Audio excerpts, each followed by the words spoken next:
Many of us have 401ks and should always be planning for our retirement.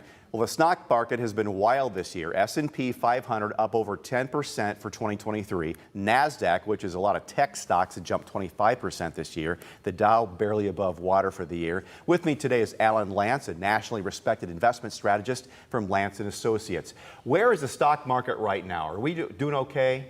Yeah, the market's done well this year. It's rebounded from 2022. The biggest problem, I think, for investors is bonds. Long-term bonds are down as far as, again, after being shellacked last year, and it's because interest rates rise. So I think in a rising interest environment, you'll lose money in long-term bonds, so, be very careful. The thing to remember would be just because something brought you to dance doesn't mean it's going to continue. So the stocks have done so well this year. There might be more volatility and maybe invest in areas that haven't done as well that have the opportunity now. There's some high expectation with AI and now in tech. As you said, NASDAQ's up 25%. So we're kind of like focusing on low expectation areas, lesser risk and good potential, and still staying short term on interest rates and bonds because it's really unexpected and risky environment with geopolitical, with the strikes and with all that's going on. So I wouldn't go into long-term bonds for a 4.5–5% yield. It's just not worth it. The stock market was pretty rough there in September.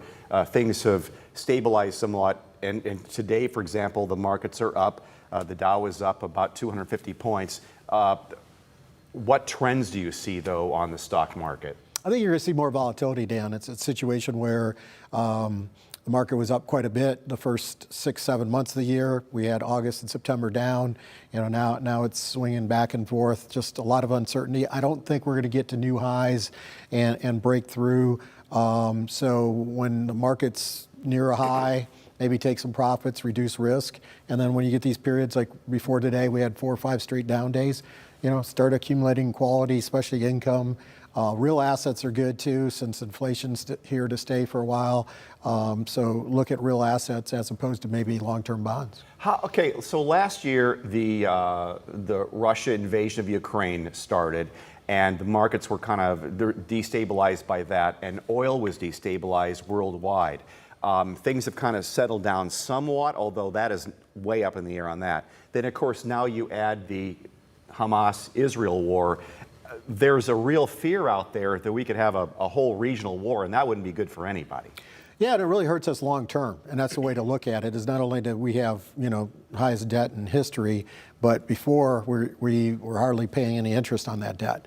Now that is doubled just in the past year after doubling the prior year. And if we start adding as far as more and more funding of these wars and what have you, it's just going to be a situation where our kids, the grandkids, are going to be paying for that, and that's really hard to come out from underneath, and that's why I don't really see new highs in the market. Or it's time to be more selective and risk adverse than it is to be speculating right now.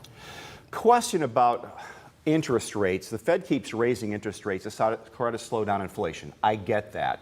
Mm-hmm. And they're holding on for now, it looks like. But wow, interest rates for your credit cards, to get a home loan, that has put the housing market in crisis. Homes are not being bought right now at all. Isn't that going to negatively affect the economy? Is it maybe that what they want?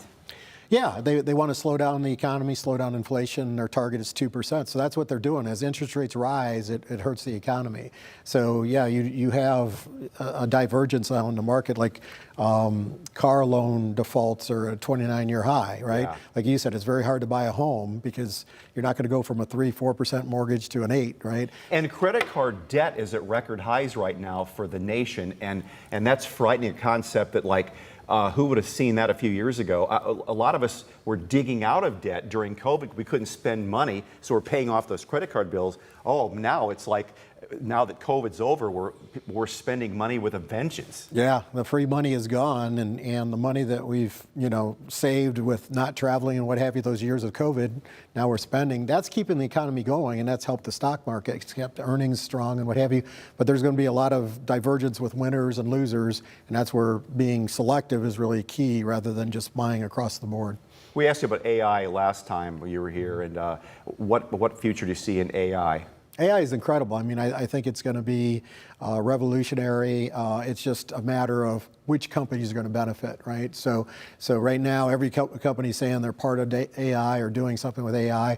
There's a couple companies that have really benefited from it and done well, but otherwise, I think you have to be really selective. It's going to help companies across the board that use it, but you got to be like on the cutting edge, not just talking about it. It's a strange new world out there with AI. Definitely. Al and Lance, great to see you again as always. We'll see you again next month, hopefully. Sounds good. All right, weather's coming up. Here's Chris.